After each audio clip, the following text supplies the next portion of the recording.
Ok, muy buenos días y les doy nuevamente la bienvenida. Vamos a trabajar en la sesión de hoy varias cosas importantes y vamos a retomar ya alguna parte más formal del tamaño del efecto y los criterios de selección de los diferentes análisis que nosotros podamos ocupar. Recuerden que ya estuvimos trabajando con las pruebas de hipótesis, los 6 pasos que los repito acá: hipótesis alternativa, hipótesis nula, riesgo, eh, distribución, muestra, decisión. ¿Sale? Son los 6 pasos, así como los tenemos que entender. Ahora, nosotros ya tengamos estas hipótesis, este riesgo y demás, necesitamos considerar algunos criterios para poder seleccionar estas pruebas. Ya los habíamos visto, tenía que ver con cuántos análisis, con cuántas variables había, qué tipos de relaciones teníamos y demás, pero ahora lo que vamos a ver es estos criterios ya con una prueba en específico para que vean ese ejemplo, y en el archivo que se llama análisis, que les compartí también en Classroom, ahí vienen los de los demás análisis que nosotros podamos hacer. ¿Sale? Muy bien, pero me voy a enfocar en el de ANOVA porque es el que probablemente nos va a dar tiempo de ver en el curso. ¿Sale? Y además vamos a trabajar con el tamaño del efecto. ¿Ok? Muy bien. Para esta parte del tamaño del efecto hay cosas importantes que hay que mencionar. Bueno, recuerden que cuando estábamos calculando la potencia estadística, que hicimos el ejemplo rápidamente en G asterisco power, lo que veíamos es que nosotros podemos calcular esta potencia estadística o este tamaño de la muestra a partir de conocer ciertas cosas.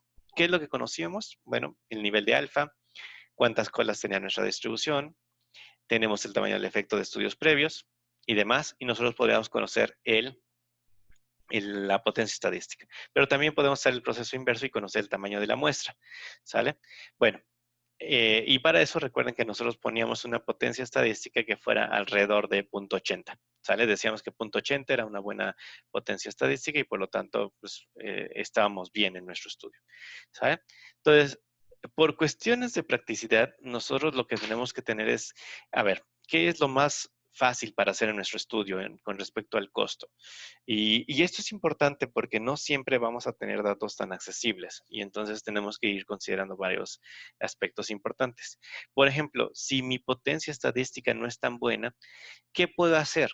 Si mi potencia estadística no es tan buena, bueno, el nivel de alfa, si nosotros lo disminuimos, y lo disminuimos no en el sentido de punto 5 de punto 0.5 a punto 0.1, sino al revés, de punto 0.5 a punto 10, eso sería disminuirlo. Aumentarlo es hacia abajo, aunque parezca raro, aumentarlo es hacia abajo, porque recuerden que punto 0.5 punto 0.1 es más estricto que punto 0.5, mientras que punto 10 es menos estricto que punto 0.5. Entonces, disminuir el nivel de alfa a punto 10, pues sí, probablemente incremente la potencia estadística, pero disminuye la calidad de mi trabajo. La otra, el tamaño del efecto a priori viene de ejercicios o de investigaciones del pasado. Y si yo la quiero modificar, no puedo, porque eso yo no lo medí, lo midió la otra investigación. Entonces, lo que vamos a poder modificar realmente para que nuestra potencia estadística aumente es el tamaño de la muestra, ¿sale? Solamente el tamaño de la muestra me va a permitir, aquí está, solamente el tamaño de la muestra me va a permitir aumentar mi potencia estadística. Es lo único que yo voy a poder modificar. Puedo tomar cada vez muestras más grandes, pero en realidad estos dos que están arriba, tanto el nivel de alfa como el tamaño del efecto, no los puedo modificar. ¿Sale? Sí podría modificar el nivel de alfa, pero no es muy conveniente. Es un tanto riesgoso. ¿Ok? Bueno, ahí, perdón. Entonces, ¿qué es lo que nosotros vamos a hacer? Bueno, si nosotros tenemos un tamaño de la muestra grande, un tamaño de la muestra lo suficientemente grande, pues podemos de alguna manera generalizar los hallazgos, los descubrimientos que yo tenga de mi estudio y maximizar lo que yo pueda usar de esta probabilidad. ¿Ok? Pero hay otra cosa importante, no todo es hacer muestras grandes. Ya veíamos en la sesión pasada, y si no está en el video que les compartí, que hay un estimador sobre, por ejemplo, cuando nosotros tenemos una elección y queremos a partir de una población grande y sacar una muestra pequeña para poder hacer estas encuestas, veíamos que en realidad el número para, por ejemplo, 70 millones de habitantes era de alrededor de 1,070 personas las que teníamos que encuestar, ¿ok? Entonces, en realidad, esta parte de las muestras grandes, pues es un poquito extraño, porque si tenemos una muestra lo suficientemente grande, pues sí lo vamos a poder ver, pero no necesariamente quiere decir que el efecto es real. Entonces vamos a ver varias cosas importantes. Y entre esas, lo que vamos a canalizar esta vez es el tamaño del efecto. ¿Sale? Ese tamaño del efecto es muy importante. ¿Sale? El tamaño del efecto nos va a permitir ver cómo podemos hacer esta estimación de estos parámetros. ¿Ok? Bueno, y esta medida, como le dice acá, es una medida de potencia estadística a priori o es una medida post-hoc. ¿Qué significa post-hoc? Después del estudio. ¿Sale? Y esto, si nosotros lo medimos antes, nos permite calcular la potencia. Pero si nosotros lo medimos después, nos permite calcular la magnitud del efecto o la relación. Entonces, ya habíamos platicado el tamaño del efecto porque ya lo habíamos calculado incluso cuando hicimos un ejercicio rápido en G Power. Pero ahora vamos a ver la parte teórica. Y hay tres tipos de tres clases. El tamaño del efecto viene en tres clases, que son los tamaños del efecto con diferencias estandarizadas, el tamaño del efecto explicado por la varianza y el tamaño del efecto de efectos corregidos. ¿Sale? Ahorita vamos a ver los tres y ahorita les voy a explicar. Vamos a empezar con tamaños del efecto de diferencias estandarizadas. ¿Por qué? Porque ya platicamos de él. Incluso si están siguiendo mis tutoriales de JASP en Facebook, ahí yo ya hablé, cuando hablé de pruebas T, ya hablé de los tamaños del efecto D de Cohen, que es lo que vamos a ver a continuación. ¿Ok? Entonces, para el tamaño del efecto de esta parte de las diferencias estandarizadas, hablamos de algo que se llama puntajes, puntuaciones Z, que nosotros ya las conocemos. Estas ya las vimos porque tienen que ver con la curva normal. Cuando hablábamos del Z, ¿se acuerdan que teníamos X menos X barra sobre S?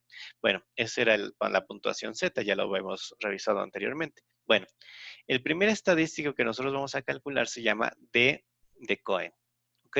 Y está definido de esta forma. Esta es la fórmula y ahorita les voy a platicar de qué trata esta fórmula, pero nosotros no lo tenemos que ver por esta fórmula. Lo que a nosotros nos interesa, y por eso le pongo aquí esta estrellita, es esta tablita, ¿sale? De cuando tenemos un tamaño del efecto pequeño, un mediano y un grande. Y yo quiero aquí hacerles una recomendación. Esta tablita que ustedes ven aquí, ténganla a la mano.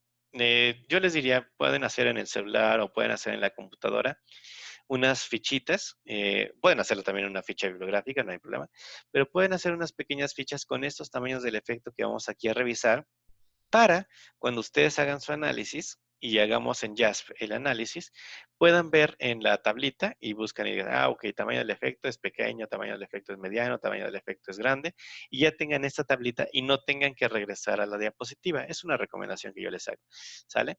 Entonces, si la D de Cohen, esta fórmula que está aquí, nos resulta un valor entre 0.20, estamos hablando de un tamaño del efecto pequeño. Entre punto .20 a punto .50 y de punto .50 a punto .80 va siendo un efecto ya sea mediano, de pequeño a mediano o de mediano a grande. Y luego de punto .80 para arriba pues tenemos un tamaño del efecto grande. ¿Ok? ¿Qué dice la fórmula? Nada más para no dejarla pasar. La fórmula dice que esta diferencia tiene que ver con las medias del tratamiento. Esta T viene de tratamiento. Entonces son las medias del tratamiento menos la media del grupo de control, ¿ok? Sobre una desviación estándar, pero esta desviación estándar está agrupada. ¿Qué quiere decir agrupada? Tiene que ver con estos dos grupos, contra el tratamiento y el control. Esta fórmula se las voy a mostrar en la siguiente ocasión, cuando ya empecemos con las pruebas T, cómo se calcula. Pero en realidad lo que ustedes tienen que ver es, estas son las diferencias estandarizadas. Estas son las diferencias estandarizadas, ¿sale? ¿Y por qué están estandarizadas? Por esta desviación estándar, ¿sale? O sea, esta es una estandarización, ¿ok? Si ustedes recuerdan, lo voy a escribir un poquito acá, a ver si me sale. Cuando hablábamos de la puntuación Z, decíamos que esto era igual a X menos X barra entre la desviación estándar. Si nosotros hablábamos de ya una prueba Z, lo que seríamos es que esto es igual a la media de la muestra menos la media de la población sobre la desviación estándar de la población. Eso ya es diferente, ¿sale? Pero esto de acá era un proceso de estandarización. Entonces, en ese proceso de estandarización, ahora lo que tenemos es esta, que es las diferencias estandarizadas, y en este caso el estadístico se le conoce como D de Cohen, ¿ok? Entonces, esto es un poquito de lo que ya habíamos platicado, ¿sale? Entonces, esta es la primera. La segunda, que tiene que ver con estas diferencias estandarizadas, son las que tienen que ver con más grupos. En este caso se les conoce como eta cuadrada. A veces también la que ocupamos se llama eta cuadrada parcial. Nada más aquí en la parte de abajo aparecería una P minúscula para decir eta cuadrada parcial, ¿ok? Y es un tamaño del efecto que es muy comúnmente usado, porque además se ocupa en mucho de las pruebas de tipo, les repito, ANOVA, ¿ok? Entonces, en este caso, lo que tenemos es que ahora tenemos SS del tratamiento entre SS del tratamiento más el error, ¿sale? Ahora ustedes se podrán preguntar, bueno, ¿qué es SS? Bueno, SS es el valor que refleja esta variación sistemática debido al tratamiento. ¿Se acuerdan en las últimas diapositivas que vimos las sesiones pasadas? Hablábamos de que nosotros teníamos que distinguir, y recuerdan el ejemplo, decíamos que alguien te llamaba por teléfono o te mandaba un mensaje y había ruido de fondo. Entonces, en ese ruido de fondo tenías que distinguir la voz de la persona que estaba hablando. Bueno, esa era la variación sistemática. Entonces, nosotros tenemos que ver el efecto que viene del tratamiento contra el efecto que viene del error, que en realidad es el tratamiento más el error, es el completo, ¿sale? Bueno, es importante que esta variación se conozca. Ahora, repito, esta SS que nosotros tenemos acá, SS, viene del inglés de sum of squares, que es la suma de los cuadrados. Y esta suma de los cuadrados nosotros la vimos en clase porque habíamos platicado de la fórmula de la varianza. Entonces, esta fórmula es esta de acá, x menos x barra al cuadrado. ¿Sale? Esta es SS. Y si nosotros tenemos el tratamiento, pues son los valores aquí, son los valores del tratamiento y la media del tratamiento. Pero, y si estamos hablando del SS del error, pues es los valores del error menos la media del error. ¿Sale? Pero esta formulita que está aquí es la que se le conoce como la suma de los cuadrados. ¿Sale? Esa es la SS. Entonces, la sum of squares del tratamiento y sum of squares del error. A veces se le llama SC, por obvias razones. Si ponemos SC, suma del cuadrado. Pero lo más común, y es muy tradicional verlo en diferentes textos, es esto. Es la fórmula en términos de SS y no de SC. ¿Sale? Ahora, este tamaño del efecto toma rangos desde 0 hasta 1. ¿Sale? Donde 1 es el tamaño del efecto más grande. ¿Ok? Entonces, estos eta cuadrada o eta parcial cuadrada se van a medir como en la tablita que está aquí abajo. ¿Sale? Entonces, eta cuadrada es pequeño si vamos entre 0.01 a 0.06, que significa del 1 al 6%. Es mediano si es mayor entre 0.06 a menos 0.14. ¿Sale? Y es grande si es mayor de 0.14. Eso quiere decir mayor al 14%. ¿Sale? Ahora, es interesante porque en realidad cuando nosotros trabajamos en psicología y pensamos en cuál es el efecto de mi terapia o qué tamaño tendría que tener de efecto mi terapia, pues en realidad 15% es bastante adecuado. ¿Sale? No necesitamos mucho más. ¿Ok? Muy bien. Si hay cualquier duda o pregunta, me la pueden ustedes hacer. Entonces, estos son los dos primeros, ya vimos. Cohen, D de Cohen y el tamaño del efecto eta. ¿Sale? Entonces ahí ya tenemos los dos primeros. Luego tenemos R cuadrada, que sería el tamaño del efecto para correlaciones. Y lo único que hacemos en este caso es muy simple. Si tenemos una correlación de Pearson R, lo que hacemos ahora es simplemente esta R que nosotros tenemos, o esta R mayúscula, si es que hablamos de una correlación múltiple, pues simplemente le elevamos al cuadrado. Y es pequeño si da 0.10, es mediano si da 0.30 y es grande si es 0.50. Este es un segundo tamaño del efecto, que son diferentes con respecto a lo que habíamos platicado anteriormente. Recuerdan, había de 3 tipos de diferencias estandarizadas explicados por la varianza y tamaños corregidos. ¿Sale? Entonces ahí vamos en estos de acá. ¿Ok? Entonces ese es el de Pearson. Ese es muy sencillo. ¿Sale? Pero cada uno de ellos, si se dan cuenta, tiene su tablita. Esta es la tablita que yo les recomiendo que ustedes puedan hacer en un Word o o incluso lo pueden hacer a mano en alguna tarjetita y lo tengan a la mano para cuando hagamos los análisis, ¿ok? Muy bien. Luego están los tamaños del efecto corregidos. Este de acá no lo vamos a ocupar, pero se los quiero mostrar porque es el mejor. Este es el mejor tamaño del efecto, que se llama omega cuadrada. Y como se podrán dar cuenta, la fórmula es mucho más compleja. Y aquí los términos que involucra son el SS del tratamiento. Estos son los grados de libertad del error. ¿Sale? Aquí son K grupos, los grupos que nosotros estamos comparando. Este es el error medio estándar, ¿sale?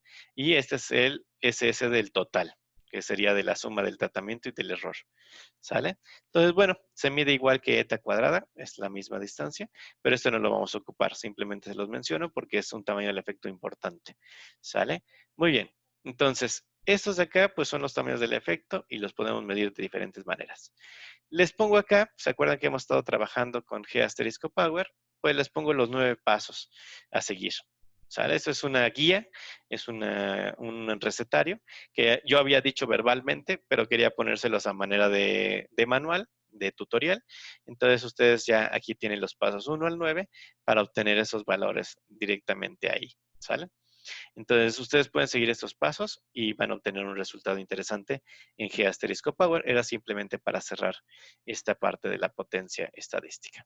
¿Ok? Muy bien. Entonces, esto nos lleva a que si ya tenemos todo esto, ¿cómo vamos a escoger un diseño de investigación?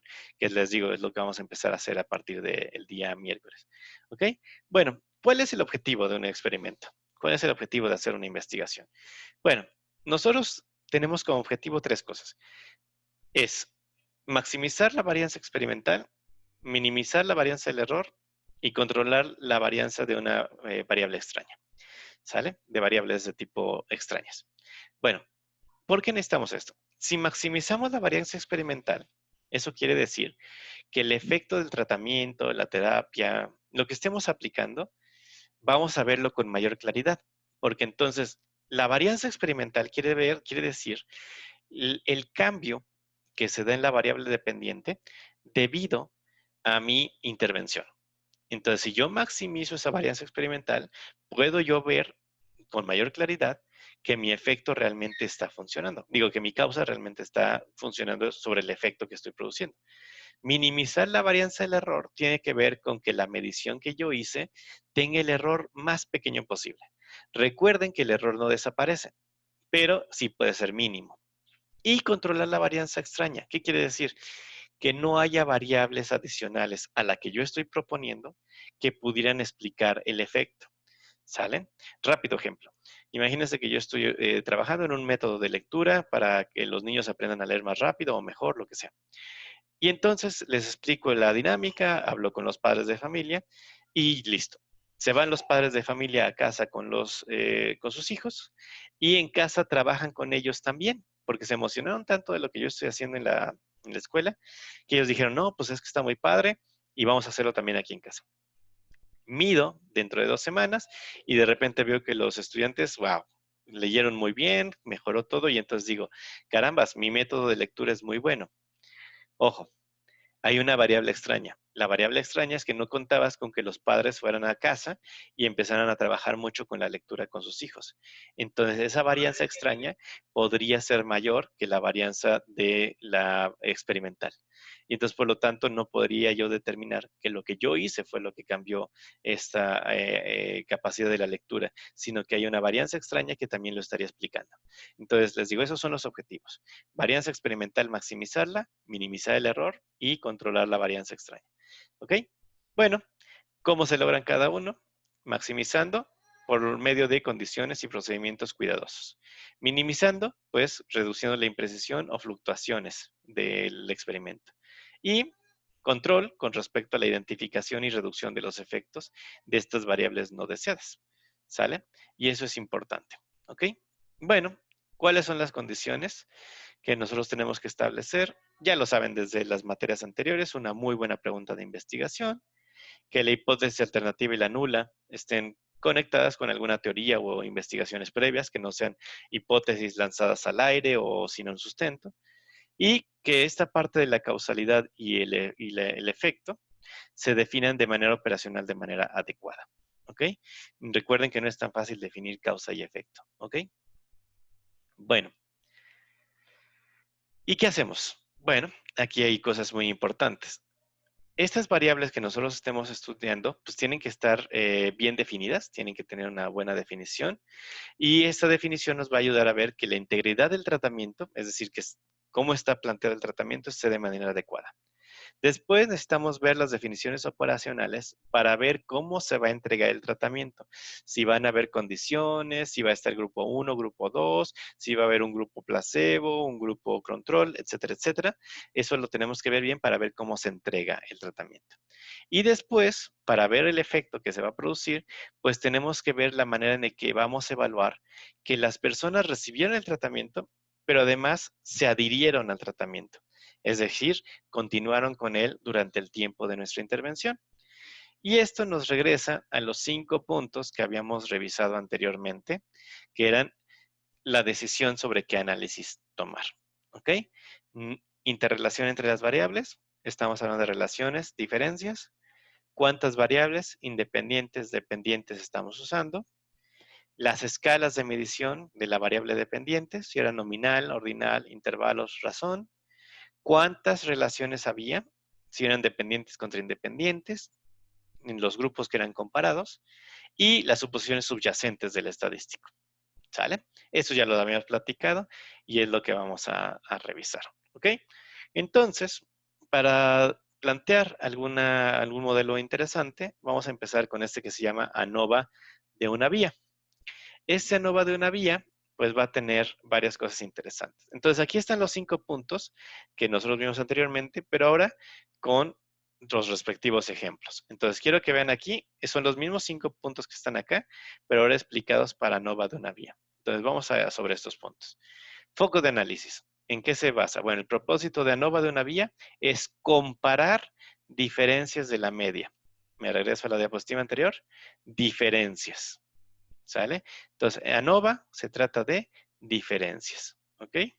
Entre grupos, ¿sale? 2, ¿cuántas variables independientes hay? Como lo indica, esta es una vía. Eso quiere decir una variable independiente. La escala de medición de la variable dependiente, en este caso debe ser continua, ya sea intervalos o de razón, para poder usar ANOVA de una vía.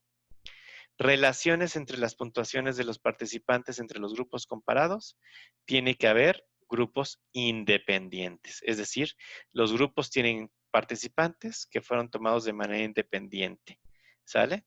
A esto se le conoce como diseño entre grupos. Eso lo veremos en la siguiente sesión también, diseños entre grupos. Y bueno, ¿cuáles son los supuestos que debe cumplir ese estadístico? Normalidad, homogeneidad de la varianza e independencia. Si alguno de estos 3 no los cumple, tenemos que pasar a una prueba que se le conoce como prueba no paramétrica. ¿Ok? Muy bien. Y nada más para dar alguna idea sobre estos 3 aspectos que están acá, les menciono que, por ejemplo, el de homogeneidad de la varianza se le conoce como homocedasticidad, que es un supuesto que se consigue cuando este error de las varianzas es constante en los grupos que estemos considerando. ¿Sale? La variación no importa del grupo, sino que en todos los grupos se da una varianza similar. Y la normalidad, que son los supuestos que nosotros vamos a observar de que la distribución sea normal. ¿Sale? Y aquí, como me pueden ver, haciendo cuentas y haciendo manipulaciones matemáticas, pues sí, efectivamente tenemos que pensar en un montón de variables y en un montón de situaciones que nos van a llevar a ver cuál será el mejor análisis, la mejor forma de llevar a cabo este trabajo. ¿Ok? Entonces, en el documento que yo les compartí en que se llama análisis, hay otros más para ANOVA de medidas repetidas, para ANCOVA, para MANOVA y los no paramétricos, ¿sale? Entonces, es importante que ustedes vean estos 5 puntos que están aquí, que ustedes los analicen de esa manera y en cada uno de los diferentes análisis ver cuáles van a ser las respectivas condiciones, ¿ok?